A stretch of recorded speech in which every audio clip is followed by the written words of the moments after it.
नमस्ते। आज के इस खास विश्लेषण में एक बेहद दिलचस्प और रोंगटे खड़े कर देने वाली लोक कथा को डिकोड करने का वक्त आ गया है। देखिए, भूत प्रेत की कहानियां तो हमने बहुत सुनी हैं, लेकिन आज का हमारा फोकस कुछ अलग है। हम बात कर रहे हैं राजगढ़ ट्रेन का मिडनाइट स्नैक की। ये सिर्फ डराने वाली कहानी नहीं है, बल्कि ये सोचने पर मजबूर करती है कि खतरे के समय इंसान का दिमाग कैसे काम करता है। तो चलिए, बिना वक्त गवाए इस रहस्य की गहराई में चलते हैं। जरा इस मंजर की कल्पना कीजिए। रात का एकदम सन्नाटा, पटरियों पर दौड़ती एक लगभग खाली ट्रेन, और तभी उस भयानक खामोशी को चीरती हुई एक आवाज गूंजती है। आ गई, मैं आ गई। बोलो, किसे खानी है मेरी लाल लाल चटपटी भेलपूरी? सच कहूं तो ये किसी आम फेरी वाले की आवाज बिल्कुल नहीं है। ये उस खौफनाक शैतानी शक्ति की एंट्री है। सुनने में ये निमंत्रण कितना साधारण लगता है ना, लेकिन असल में ये मौत का बुलावा है। अंधेरी रात में ये आवाज किसी की भी रूह कपाने के लिए काफी है। और यहीं से हमारा सबसे बड़ा सवाल खड़ा होता है, क्या होता है जब आधी रात की एक छोटी सी भूख की कीमत किसी की जान बन जाए? भूत प्रेत की आम कहानियों में अक्सर डरावने चेहरे या पुरानी हवेलियां होती हैं, लेकिन यहां देखिए, खतरा एकदम हमारी रोजमर्रा की जिंदगी में छुपा है, एक साधारण सी भेलपूरी में, जिसे देखकर किसी के भी मुंह में पानी आ जाए। ये कहानी हमें बताती है कि कैसे एक बहुत ही आम सी लालसा एक जानलेवा जाल बन सकती है। तो आइए देखते हैं कि इस खौफनाक खेल की शुरुआत आखिर होती कैसे है। राजगढ़ स्टेशन की तरफ जा रही इस सुनसान ट्रेन में गुंजन नाम की एक अकेली यात्री बैठी है। उसके ठीक सामने एक बुजुर्ग जोड़ा है। अचानक वो बुजुर्ग आदमी खिड़की से बाहर झांकता है और जोर से चिल्लाकर राजगढ़ स्टेशन आने की अजीब सी चेतावनी देता है। और फिर वो अचानक ऐसे आंखें बंद कर लेता है जैसे गहरी नींद में हो। सच में पहली बार में कोई भी यही सोचेगा कि भाई ये इंसान तो पागल है। गुंजन ने भी बिल्कुल यही सोचा, लेकिन असल में वो अजीब सी चेतावनी उस भयानक खतरे का पहला अलार्म थी जो उस ट्रेन में बस चढ़ने ही वाला था। ठीक है, तो आइए अब इस राजगढ़ स्टेशन के कुख्यात श्राप को थोड़ा बारीकी से समझते हैं।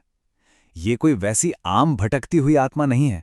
ये एक ऐसी शैतानी शक्ति है जो भेलपूरी बेचने वाली का रूप लेकर आती है, और जो भी उससे वो भेलपूरी लेकर खाता है वो सीधा उसका शिकार बन जाता है, हमेशा के लिए गायब। लेकिन यहां जो सबसे दिलचस्प और डार्क पहलू है ना, वो है इस एंटिटी का सेंस ऑफ ह्यूमर। जब गुंजन इस चुड़ैल का असली और भयानक रूप देखकर बुरी तरह शौक जाती है, तो वो शैतानी शक्ति ताना मारते हुए कहती है, तो मैंने कब कहा कि मैं माधुरी दीक्षित हूं? मतलब ये डार्क ह्यूमर इस खतरे को और भी ज्यादा अजीब और खौफनाक बना देता है, और बेचारी गुंजन चेतावनी को नजरअंदाज करने की वजह से उसका शिकार बन जाती है। अब जो बात सामने आती है वो वाकई हैरान करने वाली है। यहां सीधा टकराव है इंसानी सिस्टम और एक अलौकिक शक्ति के बीच। वो बुजुर्ग जोड़ा पंकज और राधिका असल में लोगों को बचाने की ही कोशिश कर रहे थे। बाईं तरफ देखिए, पंकज तर्क और व्यवस्था का रास्ता चुनता है। वो गांव के सबसे रसूखदार और अमीर स्टेशन मास्टर रघु के पास जाता है ताकि इस शापित ट्रेन का रूट ही रुकवा सके। लेकिन रघु का जवाब क्या था? वो बस अपने रुतबे और लोगों के ताने सुनने के डर से साफ मना कर देता है। और दाईं तरफ वो खूंखार चुड़ैल जो बिना रुके बिना थके हर रात अपना शिकार कर रही है। ये एकदम सटीक उदाहरण है कि कैसे इंसानी अहंकार और सिस्टम की कमियां किसी बड़े खतरे को और भी विकराल बना देती हैं।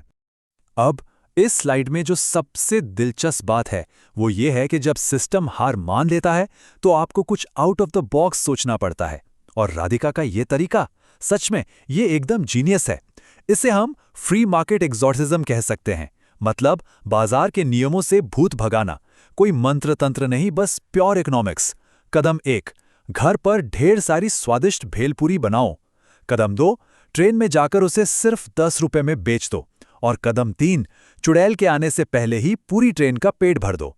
जरा सोचिए, अगर किसी को भूख ही नहीं होगी तो कोई चुड़ैल से खाना खरीदेगा ही क्यों? राधिका ने सप्लाई और डिमांड के सिंपल रूल से एक सुपर नेचुरल पावर को मात देने का मास्टर प्लान बना लिया था। चलिए आगे बढ़ते हैं और देखते हैं कि ये मास्टर प्लान जमीन पर कैसे उतरा। अब आती है वो अहम रात।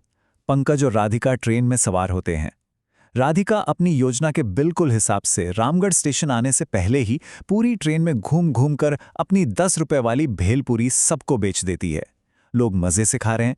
प्लान 100% सफल होता दिख रहा है। सबका पेट फुल है, भूख किसी को नहीं है। दोनों राहत की सांस लेते हुए अपनी सीट पर बैठते हैं और आंखें बंद कर लेते हैं। अब बस उस चुड़ैल के आने और खाली हाथ वापस लौट जाने का इंतजार था। माहौल में एक अजीब सी शांति और सस्पेंस था। लेकिन कहानी इतनी आसानी से खत्म हो जाए तो फिर बात ही क्या थी। ट्रेन में चुड़ैल की एंट्री होती है और अचानक से दो बिल्कुल अलग बिजनेस ऑफर आमने सामने आ जाते हैं। बाईं तरफ है उस शैतानी चुड़ैल का ऑफर, एक ऐसी खट्टी मीठी भेलपूरी जिसे खाने के बाद कोई दोबारा कभी कुछ नहीं खा पाएगा, सीधी सी बात है, जान से हाथ धो बैठेगा। और दाईं तरफ था राधिका का ऑफर, सस्ती बढ़िया भेलपूरी जो सिर्फ और सिर्फ लोगों की जान बचाने के लिए थी। लेकिन तभी ट्रेन में बैठी एक नासमझ यात्री शीतल राधिका की सारी चेतावनियों को हवा में उड़ा देती है। वो राधिका की भेलपूरी खा चुकी थी, फिर भी उसे चुड़ैल वाली भेलपूरी का स्वाद चखने की जिद सवार हो जाती है। इंसान की ये बेवजह की लालसा कभी कभी सबसे परफेक्ट प्लान्स की भी धज्जियां उड़ा देती है। आइए अब आगे बढ़ते हैं और देखते हैं कि यहां से कहानी कैसे एक नया और खतरनाक मोड़ लेती है। राजगढ़ पहुंचने में बस कुछ ही मिनट बाकी हैं। शीतल अपनी जिद पर अड़ी है और चुड़ैल से वो शापित खाना लेने ही वाली है कि तभी राधिका बीच में कूद पड़ती है। वो शीतल को रोकती है और बिना अपनी जान की परवाह किए वो शापित भेलपूरी खुद ही खा लेती है। ये वो पल था जिसने ट्रेन में मौजूद हर शख्स को सुन्न कर दिया। चुड़ैल एक खौफनाक मुस्कान देती है और अपने नियम के मुताबिक राधिका को अपना शिकार बनाकर हमेशा के लिए ट्रेन से गायब हो जाती है। पंकज बेचारा बस रोता रह जाता है। एक बिल्कुल अनजान लड़की की जान बचाने के लिए राधिका ने खुद की बलि चढ़ा दी थी। इस भयानक हादसे के बाद पंकज पूरी तरह टूट चुका था, लेकिन उसने हार नहीं मानी। अगली रात वो फिर से उसी ट्रेन में उसी शापित रूट पर अकेला जा बैठता है और तभी कहानी में एक ऐसा मोड़ आता है जो रोंगटे खड़े कर देता है। वो घूंघट वाली चुड़ैल फिर से आती है, लेकिन इस बार वो पंकज पर हमला नहीं करती, बल्कि अपने हाथों से उसे भेलपूरी खिलाती है। वो स्वाद चखते ही पंकज के मुंह से निकलता है, तुम वो चुड़ैल नहीं, तुम राधिका हो। ये इस पूरी कहानी का सबसे ज्यादा भावुक कर देने वाला पल है। वो डरावना साया जिससे सब खौफ खाते थे, असल में उसका अपना खोया हुआ प्यार था। अब देखिए कि इसके पीछे का तर्क क्या था। राधिका कोई आम शिकार नहीं बनी थी। जब उसने वो शापित भेलपूरी खाई और उस शैतानी दुनिया में कदम रखा तो उसने हार मानने से इनकार कर दिया। उसने अंदर से ही उस पुरानी दुष्ट चुड़ैल को खत्म कर दिया और उसकी जगह ले ली। अब वो इस ट्रेन की नई रक्षक है। वो आज भी हर रात भेलपूरी बेचने आती है, लेकिन अब वो किसी की जान नहीं लेती। राधिका की उस एक बलिदान ने एक जानलेवा श्राप को एक सुरक्षा कवच में बदल दिया। उसने खुद को उसी अंधेरे में झोंक दिया ताकि फिर कभी कोई और उस अंधेरे का शिकार ना बन सके। इस पूरे विश्लेषण के अंत में एक बहुत ही गहरा और बेचैन करने वाला सवाल पीछे छूट जाता है। अगर कभी ऐसा मौका आए तो हम में से कौन दूसरों की रक्षा के लिए वो चीज बनने को तैयार होगा जिससे हम खुद सबसे ज्यादा खौफ खाते हैं? राधिका ने अपने असीम साहस से ये साबित कर दिया कि असली हीरो होना सिर्फ लड़ना नहीं है, बल्कि दूसरों को बचाने के लिए खुद को पूरी तरह मिटाकर कुछ नया बन जाना भी है। ये सिर्फ एक डरावनी लोक कथा नहीं है, ये निस्वार्थ बलिदान की एक रोंगटे खड़े कर देने वाली मिसाल है। ये एक ऐसा विचार है जो यकीनन काफी समय तक जहन में गूंजता रहेगा। खैर, इसी विचार के साथ आज का ये विश्लेषण यहीं खत्म करते हैं। जल्दी मिलेंगे एक और ऐसे ही दिलचस्प रहस्य के साथ।